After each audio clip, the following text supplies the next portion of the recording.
মোৰ নাম নৱনীল বৰা। হয়, আপুনি ক'ৰ পৰা আহিছে? মই ডিমৰুগুৰিৰ পৰা আহিছোঁ। আপুনি কি মানে সংক্ৰান্তত আহিছিলে? মোৰ হৈছিলে হিল পেইন, প্লান্টাৰ ফেচিয়াইটিছ বুলি কয় এইটো। হয়।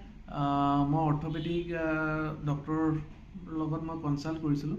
তাত তেখেতে আপোনাৰ হিল পেইনৰ এণ্টিবায়'টিক দিছিলে। হয়। আৰু এইটো মোৰ হৈছিলে লাষ্ট 6 মান্থৰ পৰা। আৰু তাত মোক দেখুওৱাৰ পিছত ষ্ট'ৰেট দিলে, কেইমাহমানত ভাল পালোঁ। তাৰপিছত মোৰ আকৌ হ'বলৈ ধৰিলে। তাৰপিছত আকৌ তেওঁ ক'লে, কনচাল্ট কৰিলে আপুনি ফিজিঅ'থেৰাপিষ্টৰ লগত কনচাল্ট কৰক।